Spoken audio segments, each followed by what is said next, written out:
After years of wedded bliss, Nick couldn't take it any longer. Melissa, through no fault of her own, had grown up in a home without cable TV or a VCR. If that last sentence confused you, Google it.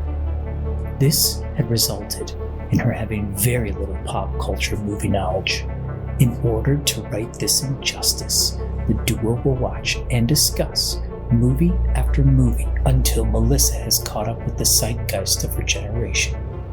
Welcome to their journey. Good evening. Good evening. How are you? I'm really interested in what you're about to tell me. What am I about to tell you? The movie that we're watching. Why are you so interested in the movie that we're about to watch? Because I don't know what it is. What are you looking at? The audience can't hear what you're looking at. What are you looking at right now? I'm looking at the bag. What bag? That the movie's in. Okay. And I can't see through the bag. Uh-huh. And this is the same bag that I picked it up at the library in. Yes. And I asked the librarian to please check it out for me and put it in this bag so I don't see what I'm checking out. And then I didn't peek at it the whole way home. Yeah. And now I'm ready. I'd like to know, please. That is I'm very proud of you for your restraint and for your willingness to be in awkward situations in public. So I was really hoping it would fall off the seat in the car and just happen to open up so that I could see it. All right, you ready? Here you go. The Lost Boys. Is this the vampire movie I've been waiting for? Have you ever heard of this film? I've heard of this film. Okay. I'm not showing you anymore else because I don't want to ruin anything with any of your impressions. So you've already seen, I'm sure you've seen that poster somewhere, right? Maybe. You've never seen a poster for The Lost Boys? Nothing? No. Sorry, I'm just shocked. I'm mainly shocked because I was sitting with you in Ballroom 20 in San Diego when The Lost Boys, The Lost Tribe world premiered, and one of the actors was there. And we watched it. So that's why I'm surprised right Entrapment. now. You were there. I was there. We were at Comic-Con. We saw the world premiere of one of the sequels, I think. I don't remember which it was. But anyway. Okay. I forgot about that. Well, they didn't have the post. I don't know. Anyway. Okay. So you'd never heard of this film. Obviously. That's entrapment. That's not entrapment. That's honesty. You've never seen the poster, and then you don't even know if they had a poster. They may not have even had the poster there. I'm just shocked because, going through all the countless movie stores throughout the years of growing up, I would see this poster everywhere. It's pretty iconic, I think. We'll let the world be the judge, and you, I guess, after your memory kicks in. So you've never heard of this film? Correct? I have heard of this film. Oh, okay. So how much do you know about it? Not much. Oh. I think I saw some 80s stars on the, cover of the DVD just now. Yeah, that was kind of cheating. I know. The story with picking it up was too great to not reveal the whole DVD to you. So. Okay, you remember how I said when we were watching Point Break? Yes. That I had this vision or this memory of seeing a movie that was dark. Yes. There was vampires. Yes. And I thought I was layering it with another movie. I wonder if I'm layering it with this movie. It could be. It could be. And you also, I think you said water too, but yeah. When you were explaining it, I was just going, she's totally explaining The Lost Boys. Okay. Maybe. I don't know. Vampires? We'll have to see. I don't know. Are you asking me or are you telling me? What do you think? I'm asking. I think this might be a vampire movie. Oh, cool. We'll have to figure that out together when we watch it in just a few moments. So you want to guess when it was made-ish? Oh, sure. 1980. 1980? No, I'm still thinking. Okay. Still formulating my time answer. Yeah, sure. No, take your time. 1982. 82. Okay. That's a guess. That is a guess. Okay. Wow. Okay. So how are you feeling? You're about to watch it finally after waiting a week and your whole life, but you didn't know you were waiting your whole life to see this, but how are you feeling? I think there's a guy that was in Goonies that's in The Lost Boys. Maybe. You think there was a guy? How would you even know actor? that if you didn't even know anything about the movie? Is it just like a sixth sense you have, or when you saw the cover just now? Just now. Oh, Or maybe, Okay. I don't know. That's just what I think. I think there's like maybe an actor from the Goonies. An actor from the Goonies. Okay. That's also in the Lost Boys. There's someone in the Lost Boys that I know. I know it. Okay. I know the answer to that question, but you'll find out for yourself in the lovely way you do when you get to see it splashed on the screen. I'm excited. You asked me how I'm feeling. I'm excited to watch The Lost Boys. Great. I'm excited to watch The Lost Boys because I love this movie. I'm excited for you to see this movie. Oh, cool. And I think it's a great like kickoff to like the Halloween season. And I think you're gonna. I don't want to load it, but I think you will enjoy it. So, last question, then we can go watch it. What word or two? I know you don't like to be limited in your vocabulary of these things, but what would you use to capture your impression of this one? What do you think? What are you giving me? Like if you were like Madame Melissa and you had your crystal ball in front of you, and I was like, "What do you see with the Lost Boys? What would you tell me?" Vampires in the woods. Vampires in the woods. Okay, you sound like you're in a perfume. No, I don't know. I don't know what that voice was. It was some kind of commercial. I'm not sure. Essence of Vampires in the Woods. Something. Anyway, okay. Well, let's go check it out. Okay.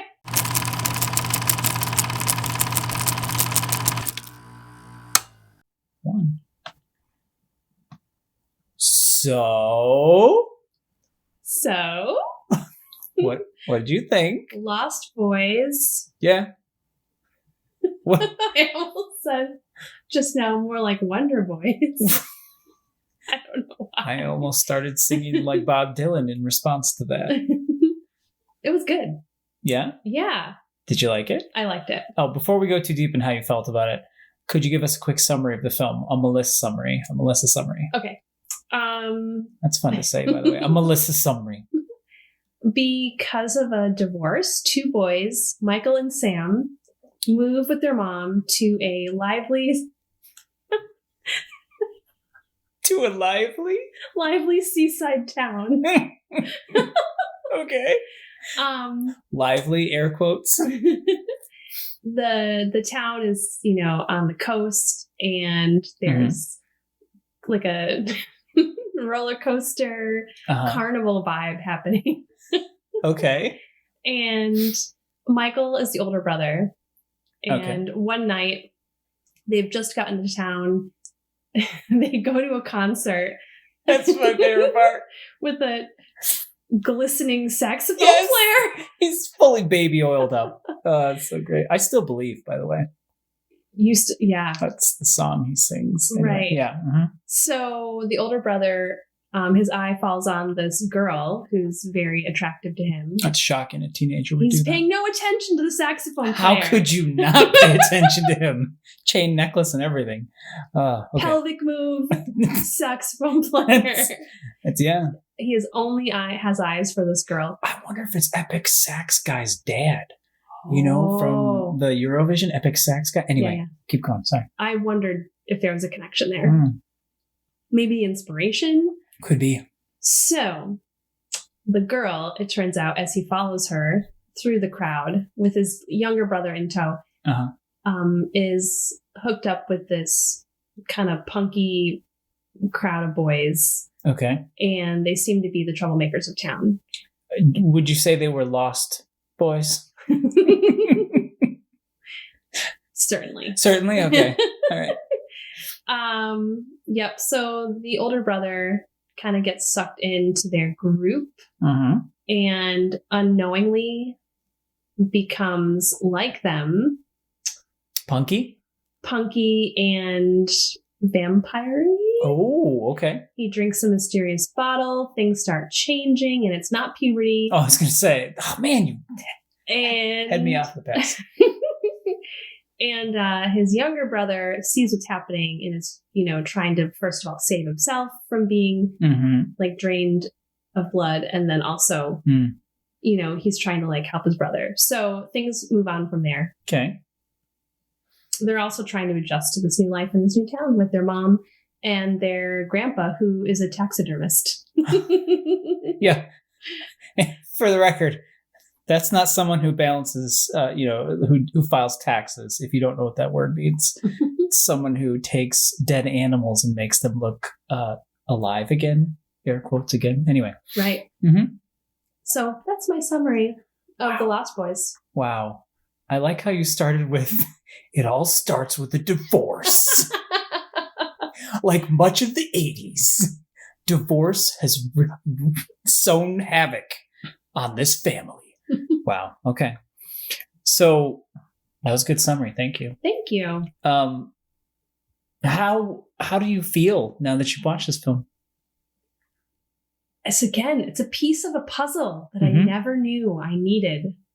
Really? That was missing. Yes, like I never really.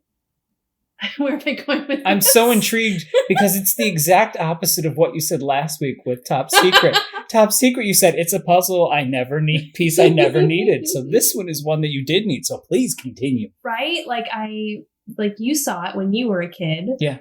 And I've heard of the Coreys, but I never really knew. Was this your first Corey film?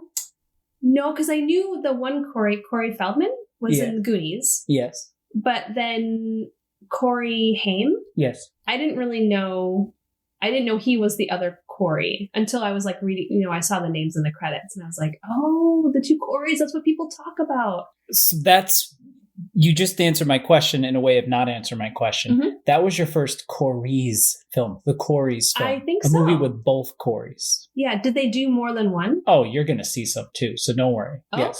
Okay. Of course. Yes.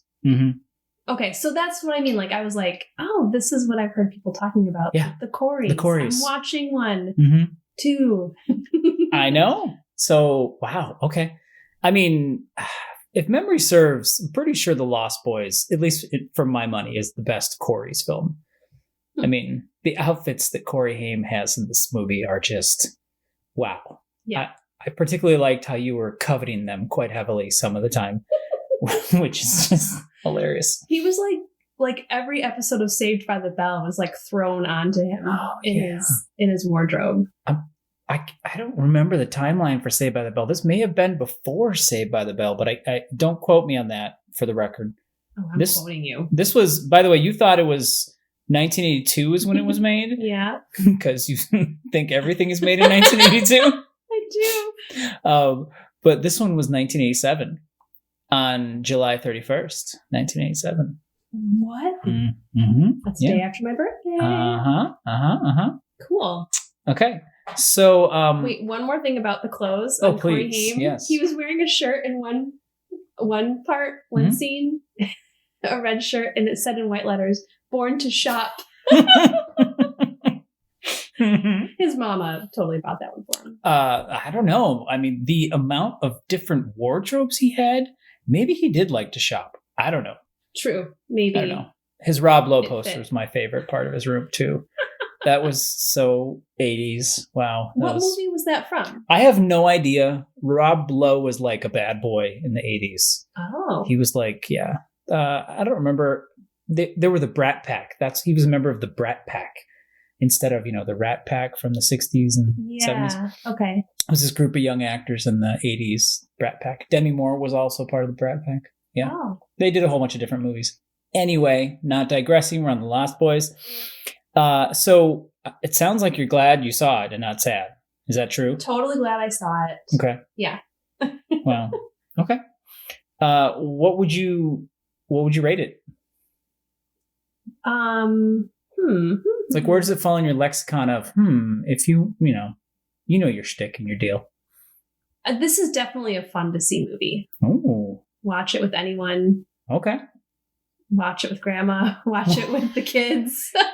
As long as grandma's a taxidermist. Wait, yeah, what? This movie was fun. I would definitely watch this one again. So this has rewatchable power as well. Wow. Okay. Watch it with the kids. You maybe want to set a minimum threshold or a maximum threshold on that. I mean, at your discretion. At your discretion. That's true. I've seen different kinds of people at different movie marathons with different ages of children. So, wow. Okay. So, what was your favorite part of the movie? My favorite part of the movie. There's a twist that I won't give away, But I enjoyed the twist. It was good. Yeah. Because it was a double twist, kind of. Double twist. Fake you out about it. Yeah, okay. So you start to doubt yourself. You're like, oh, maybe that's not it. So that was your favorite part? I liked that. Okay. Favorite part? Mm-hmm.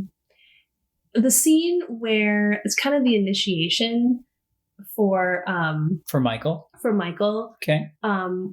They're like kind of egging him on, and he's already drank this bottle that's like turning him into one of them. Mm-hmm. And so, but he doesn't realize it.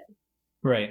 And they go to this bridge where there's there's going to be a train coming over, but he doesn't know it. Mm-hmm. And they just drop down, and there's like this mist underneath them. Yeah. That was really spooky and cool.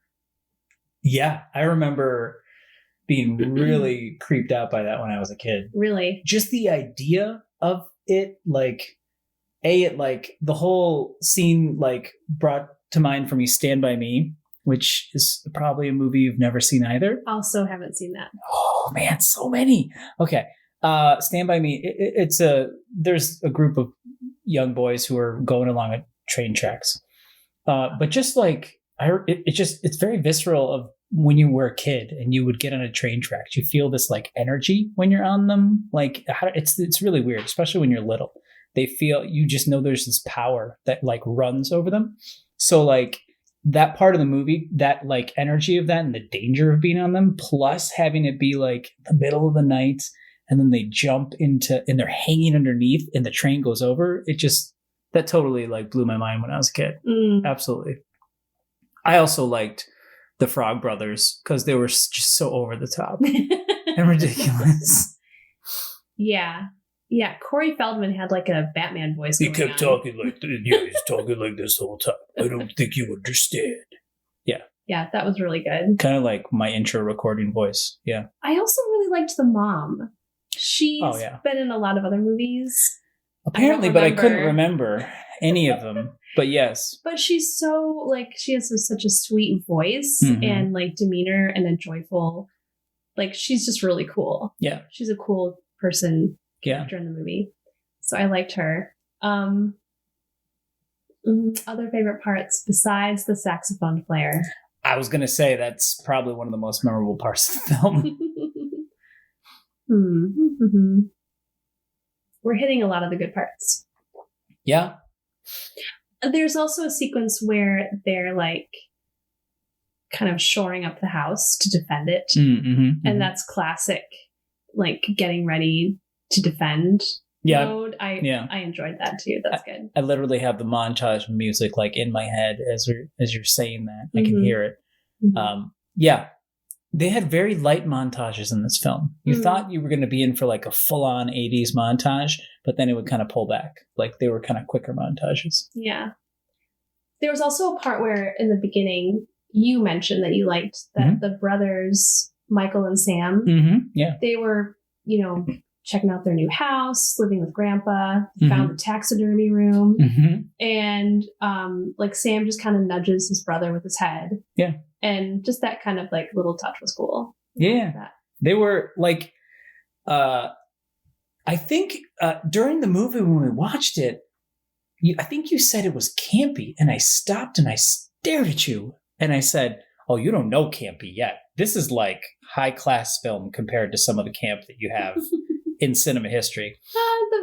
In the early part of the movie, there was some camp. There's some where they're making the town. So the brothers are coming into the town. They're new, and there's a sign that says like "Welcome to," what was the name of the town? Santa Clara, I think. Yeah. But then, like they drive past the billboard, and on the back of the billboard it says "Murder Capital of the World." Oh, okay. And then they start like trying to make the town seem creepy. That sequence was kind of over the top. They even they were showing like all these missing kids posters and music, and like it looked like everyone who lived in this town was a punk rock, with like total delinquent. And they even like zoomed in on this baby in a stroller with a scowl on its face. Like everything was like a totally creepy and doomsday-ish. For the record, the baby was a completely normal-looking baby. It didn't have like a nose piercing and a mohawk. I'm just trying to say it was campy in that moment. Because... Okay. I think this might be a misunderstanding of the usage of campy. Oh, okay. Just from my, for me, campy is poor production value. You could like see the strings for the monster, like people overacting. That's campy to me. So, okay. I think I understand more what you're saying. Like they were definitely pushing really hard on trying to establish the scene in that was literally like what you just described. I think that scene was maybe a minute and a half. But okay, we get it. Yeah. And the baby too. Okay, everyone here is weird. I also think too, like this movie, a lot of movies that take place in California, especially like in the 80s, like there was like just culturally, you would seeing what you saw in that would be like someone in the Midwest would be like, whoa, that is so, it's like aliens. It's so crazy. Like, but they, people are like, they knew these people existed, but they're like these exotic creatures that they may not see in their everyday life. You know what I mean? So it's like when we saw Venice Beach for the first time. Yeah, kind of. Yeah, actually a lot like that. So it's just, I think it's just I'm guessing Joel Schumacher, who's the director, was just grounding in that, trying to evoke that weird vibe, Mm-hmm. Anyway. It was evoked. It's definitely evoked. Also, too, Joel Schumacher, he made the debatably campiest Batman movie later, Batman Forever, which is where that one was starting to tiptoe into the camp. And then the one after that was super campy. So it's kind of ironic. You're like, oh, this is campy because he went on to campify Batman. Anyway, I'm digressing again. Mm-hmm. Let's get back to the Lost Boys. So, do you think the film holds up well? I do. That was a big hesitation. I think like the storyline and the characters hold up well, but it's so 80s, like fashion wise, like you're just in it and you can't shake that. It's just so yeah, I do because I like the 80s and it's fun to see. Yeah, we haven't mentioned Kiefer Sutherland yet. No, we haven't. No. I feel like we should bring him up because he's in this movie. Him being a vampire. Yes. Spoilers, but okay. I already said I know. I'm just vampire. Kidding. I'm just kidding. Okay. Him being a vampire. Mm-hmm. He was the chubbiest cheeked vampire I've ever seen. It's because he had the blood in the pouches in his cheeks, like chipmunks. He just stuffs the blood in there and just sits. That's it. Yeah, that's why. Okay.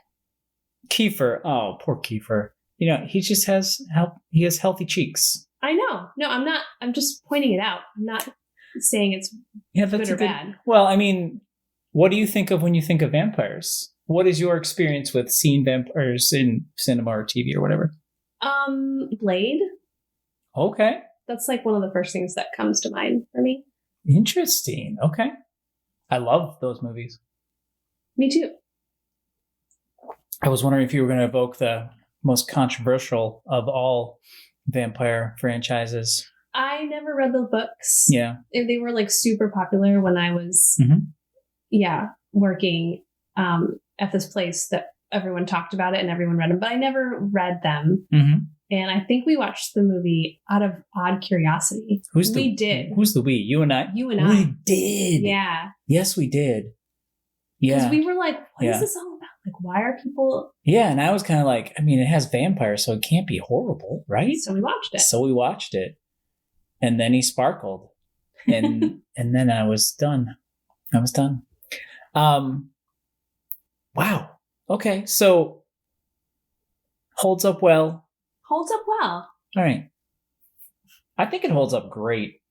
I mean, like, my personal philosophy on movies is they're a time capsule. And if they capture the time in which they were created, like, that's a good thing. I see that as like it's the closest thing we have right now to time travel. You can just go back and be immersed in a time and a place. And even if it's not completely accurate, it's still created by the people who lived in that time and that place, so truth in the fiction and all that stuff. So And you go back into this time capsule, and in the time capsule is a good movie. Yeah, totally. Mm-hmm. Yeah. And the effects also hold up pretty well, too. Yeah. They were really smart about what they didn't show. Mm-hmm.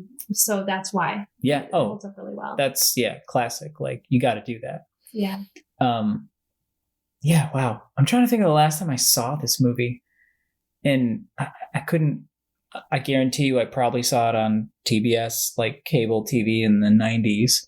But I probably have seen it within the past 10 years. I'm sure. But it's just, I'm always entertained when I watch it. I think it has pretty decent, if not good acting in it. So yeah, it's a nice solid film. Do you know how I thought that I was like I had seen part of this? Yeah. Mm-hmm. Yeah, I only saw the first 5 seconds. I don't know how or why I stopped watching it, but I saw the first 5 seconds. And that was it. Or is it like motion sickness? I can't take crane shots. You just turned the movie off or left? I don't know. Okay. I don't know. No answers. Do you remember what your impressions were of the film? Vampires in the woods. Yes. I should have said vampires like on the roller coaster or at the carnival. You should have. You were, I was pretty happy for you when there was a woods scene so you could actually be accurate. Yes, so, me too. Yeah. Totally. Yeah. That was definitely a win for you. I was happy when there was like Corey Feldman because I'm watching the credits and we're watching the movie and I'm thinking, I thought there was someone from Goonies in this. I thought, but where is he? Mm-hmm. Yeah. How many times did you ask me in the movie if Corey Feldman was in Goonies? Like 3 times. 3 times? Answer No, me. I wouldn't. No. I like to see you dredge through the cinema information that's at the bottom of your brain pan. It's quite amusing for me. Thanks. You're welcome. All right. So what, if any, messages do you think were in this film? I mean, I think there's some based on how you described it, but go Born ahead. to shop. Consumerism kills. Oh, you need a real answer now? Oh, if you have one, I mean. Messages. Mm-hmm. Well, it's like a, finding your place sort of movie. Oh, okay. And like the bond between the brothers, like, is what saves him. Like, they keep fighting for each other. Yeah. And they keep having to like trust each other, even when it's hard or scary. Yeah. And so I think that I liked that part of the movie, and that's probably, my takeaway. I mean, like you said, it starts with like a broken family, like they're in this position where their family is breaking, and that's kind of cool. I like that too. That's nice. Aww. I think the message is comic books save you. Because we didn't mention this at all, but comic books played a very prevalent role in this movie. They did. They were used as like, first of all, showing street cred when the Coreys met each other. He like bragged about which Batman he had when there was only 4 copies in existence and he had one or something. I'm always looking for the other 3. Exactly. And then they used the comics to like actually educate him about vampires. As a comic book nerd, that part was very resonant with me. So, wow. And as with every vampire movie, be careful who you invite in. You definitely, like, that was the interesting thing about this one, because I've seen a lot of vampire movies. And the interesting one about this one was, no, I don't want to spoil anything. They play with some of the lure in a way that I don't recall in a lot of other films. Like, dogs played an interesting role in how they were utilized, which was interesting, What was it called? Hounds of Hell or Hellhound or something like that. Okay. Yeah. That was interesting. And just the playing with the invitations thing was too. And a lot of like hallucinogenics, which I feel like that was probably because of the 80s, like all the drugs the war on drugs was like in full force and stuff. I feel like they were like leaning into that to like work that angle. But anyway, who knows? It makes me think of Let the Right One In. Yeah. Do you remember that movie? That one was really good. That was all about who you invited. Yeah, totally. Yeah. You're right about, the lore was different. It doesn't really feel like a vampire movie because they don't really touch on it very much except with the Frog Brothers in the comic shop. Yeah. So it's like... Just like a straight up monster movie? No, it's more like a family movie. Family movie? It's a family movie? It is about like dysfunctional families. Yeah, like the vampires are a dysfunctional family, and then there's the human dysfunctional family. It feels less like a vampire movie than most vampire movies. No, literally, like no one in the movie gets like bitten on the neck. Yeah. Like almost, but it doesn't happen. Like, you never see that in a vampire movie. Right. It was more just they were wild and they just ate people. Like, you don't see it though. Yeah. Yeah. Which is also interesting. Did seeing that jog your mind at all to when we saw Corey Feldman at Comic-Con for the world premiere of The Lost Boys, whatever it was? I forgot to look it up. Okay, I'm going to be honest. Only a little. Only a little? I appreciate your honesty. Yeah, I remember vaguely. I have the worst memory.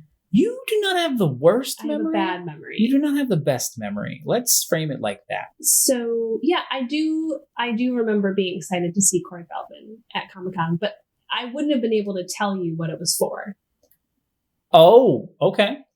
Because you literally were just thinking, that's the guy from Goonies. Yeah, exactly. And he was wearing something kind of bizarre. He was probably wearing his red like headband because that's like what his character wears. Okay. I'm guessing. I don't remember. Well, he can really rock a headband. I thought it was very impressive that he was able to like keep his hair to the volume it was while he was wearing that headband. That part was pretty impressive. Corey Haim's hair, that's fun to say, was very feathered and hairsprayed. It was absolutely the volume, again, full 80s. It's The Tribe, by the way. Lost Boys, The Tribe. That's what we saw. 2008 world premiere, San Diego Comic-Con. And you did not enjoy it at all. Oh, and it even had a Sutherland in it, if I remember correctly. It was Kiefer's like younger brother or something was a vampire in it, I think. Wow. Yeah. And you were really not enjoying it, and we ended up leaving. Oh, sorry. I don't care. It's fine. It was definitely not as good as The Lost Boys. No, The Lost Boys was great. I would recommend seeing that. Wow. Great. Well, you were nervous about me picking Halloween movies. Yeah. You were very nervous. I will say, so when I went to pick it up at the library, my friend was with me and she peeked in the bag to see what movie we were watching. And I looked at her face and I couldn't tell. And she just smiled and she said, "You're going to enjoy this." Oh. Wow. Yeah. Okay. All right. So, do you have any questions for me first off before I keep going? What was your favorite part? Did we cover that? My favorite part was obviously the sax guy. No. My favorite part of that movie is it's probably just the Frog Brothers. I just as a kid watching it, the idea of like these like kids who are approximately my age being able to kill vampires and like fight them and stuff was really cool. So like the scene where they go and they take out Bill from Bill and Ted's Excellent Adventure, it was totally bogus for him, but it was excellent for the audience. That was cool because the Frog Brothers do that. And then when they take the holy water and they like put it in their squirt gun, their Uzi squirt guns that look like real Uzis because it was the 80s and you could make fake guns that looked like real guns. That was all. I just nerded out on that. I like that a lot. Yeah. As an adult, the parts that are funniest to me are like just the obsession of Michael with the girl. Like it's just so funny. Like he goes and buys a leather jacket and he's all intense and it's really funny. It's like he's a brooding vampire. The whole allegory is like teenagers are vampires. They're broody. they change, they become other animals and monsters, which is common in a lot of monster movies. It's not new, but it was very on, like, you could sense it in this movie. Even in the conversations all the adults had about teenagers and kids and stuff, all of it fits in with that too. Anywho, those are my favorite parts.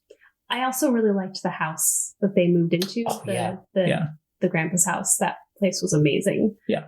The lodge. Yeah. It was really cool. And he lived like in the middle of nowhere too, which is also really neat. In the woods. Mm-hmm. The grandpa's awesome in that movie. All right. So if you could have any 80s hairstyle, what would it be? Oh, does it have to be from this movie? Yeah, just for fun. Okay. I have to pick between the girl. You could pick anybody's hair. They literally showed every kind of punk and crazy hairstyle in that one sequence that you hated. Or disliked. I want the baby's hair. I think it was a mullet, if I remember right. I don't want the mullet. Yeah, probably the mom's hair. The mom's it's really hair? Cute and short. Oh, it was the pixie cut. I know, yeah. You're picking the mom's hair out of all the radical hair that you saw? Well, I guess my other choice would be something like a half-shaved mohawk sort of thing. Oh, okay. I could see that. You might? Yeah. Well, all right. Yeah, did you have a hairstyle you would want to try out?